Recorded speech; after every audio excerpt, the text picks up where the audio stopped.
Here's every PS4 and PS5 game at Summer Game Fest. So with E3 officially dead, Geoff Keighley took control of this season of game reveals with Summer Game Fest, promising a few surprises, but let's go over every game that appeared at the show coming to PlayStation platforms. The show started with Ubisoft revealing Prince of Persia: The Lost Crown. This is not a remake but a fast-paced 2.5D Metroidvania game where you control a new prince named Sargon. The game launches January 18, 2024 for PS4 and PS5, coming from Ubisoft Montpellier, who did Rayman Legends and Valiant Hearts. They will show more at the Ubisoft Forward on Monday. Next, it was time for the Mortal Kombat 1 gameplay reveal, showcasing how the characters work in this new reality with combos, gory X-ray attacks, and fatalities, plus the first look at cameo fighters. Creative director Ed Boon explained a bit more about how cameo fighters work. It resembles Marvel vs. Capcom, where you pick your fighter, then a cameo one from a different roster, then you can use them in the middle of a fight with different D-pad combos, and wait until a bar fills to use it again.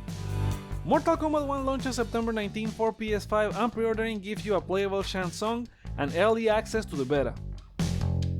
Grinding Gear Games showed a little bit of the free-to-play alternative to Diablo 4 Path of Exiles 2, which looks really good, and they will have more news on July 28. No platforms were given, but since the previous one was on PS4, you have to imagine it will be on PlayStation at some point. Capcom, fresh off launching the Famitsu perfectly reviewed Street Fighter VI, was here to show off the first collaboration with Exoprimal coming in fall 2023. Street Fighter will get cyber versions of their characters, plus you will be able to fight dinos, while Exoprimal gets playable Street Fighter characters. Exoprimal launches for PS4 and PS5 this July 14. Then Nicolas Cage took the stage to talk about Dead by Daylight. He's gonna be himself in the game as a playable character, and it launches for all platforms on July 25th. We saw CrossFire Sierra Squad from Smilegate at the PlayStation Showcase, but this time they were here showing a live-action trailer mixed with some gameplay. It was focused on MetaQuest, but it will arrive for both platforms this August. Remnants 2, the sequel to Remnants from the Ashes, appeared at the Guerrilla Collective on Wednesday, and it was here again to show some 3-player co-op gameplay. We finally got a release date as well. The game launches this July 25th, and pre-ordering gives you early access to the Gunslinger archetype. An all-new 2D Sonic game is launching this fall for PS4 and PS5 in Sonic Superstar, in which you can adventure through North Star Islands either solo or with up to 3 other players controlling Sonic, Tails, Knuckles, and Amy for drop-in, drop-out local play. It's reimagined with fully 3D graphics, new powers, new abilities, and new settings.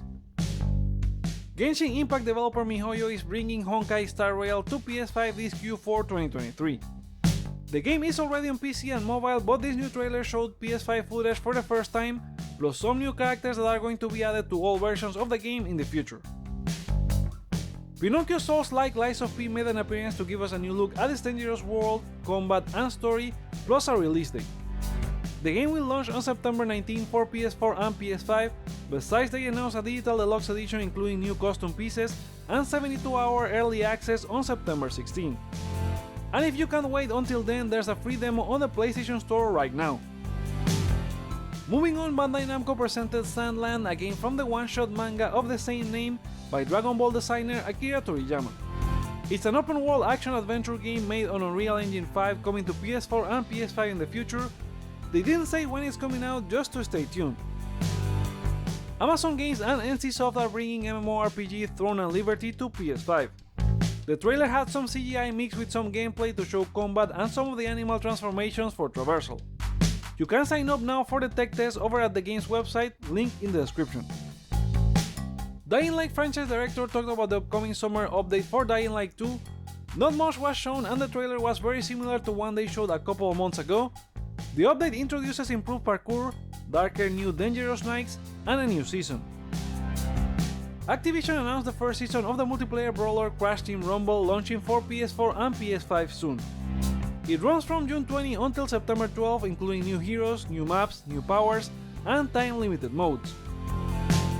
After that, Remedy's Sam Lake made his entrance to talk about Alan Wake 2 and how their first survival horror game will have 2 playable characters in Alan and Saga, introduced at the PlayStation Showcase trailer. Each character takes around 50% of the all-connected adventure. He also showed the first full gameplay segment with Saga as she explores Bright Falls, fighting some of the Taken and investigating ritualistic murders in the town. Alan was not shown, but he's playable as he makes his escape from the Nightmare Dimension.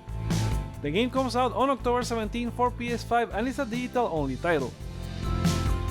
Focus Entertainment and Cyber Interactive had 2 games to show. First, there was a look at the 3-player co-op gameplay from Warhammer Space Marine 2 as the team fought the horde of aliens through different locations. The game will be launching this winter for PS5, and you can now pre-order the collector's edition that brings a statue of Lieutenant Titus.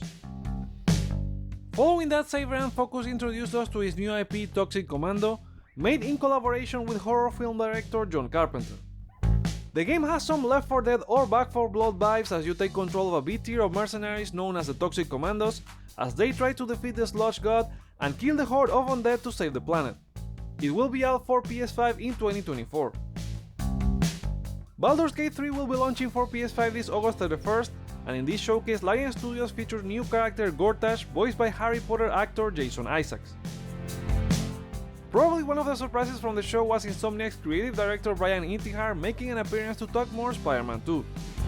He showed the art that will grace the cover of the game with both Peter and Miles, plus key art for Kraven the Hunter, and both heroes fighting Venom who won't be Eddie Brock. That last design is also the cover for the collector's edition of the game. There's also a digital deluxe edition. The segment ended as Intihar revealed they are very confident the game will release this October 20. Pre-orders open on June 16 and getting your copy early will grant you 2 early unlock suits with 3 color variants each, an early unlock for the web grabber gadget and 3 skill points. Look out for a more detailed pre-order video soon. Moving on, a new Lord of the Rings game is launching this fall for PS5, and it tells the story of some dwarves as they explore the mines of Moria. You delve into the procedurally generated mines, gather resources, build your base and craft new gear. You can play either solo or co-op. From Focus Interactive and Dontnod, the team that made Life is Strange, comes Banishers: Ghosts of New Eden. It's a game that has you controlling 2 ghost hunters and fated lovers as they battle supernatural forces with magic, weapons and spiritual powers. Like previous Dontnod games, you will make meaningful and morally ambiguous choices that affect the story, world and fate of all characters.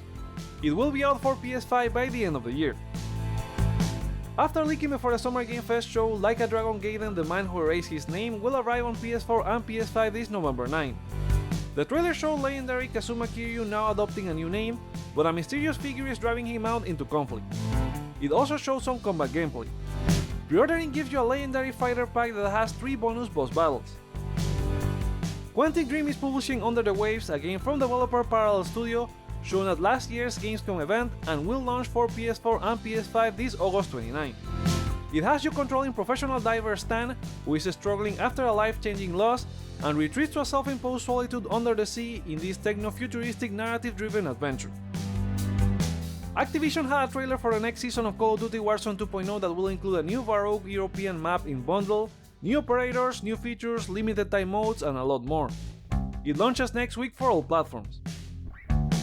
Wayfinder from Airship Syndicate has been receiving some close tests recently, but at Summer Game Fest developers showed a new trailer to announce that the game launches for PS4 and PS5 in early access this summer. Twisted Metal is debuting on Peacock this July 27, and Will Arnett presented the first sneak peek of Sweet Tooth played by both Arnett and AEW wrestler Samoa Joe. It showed the clown fighting against Anthony Mackie's character in a casino. It was one of many game adaptations shown, the other being The Witcher Season 3 Volume 1 from Netflix.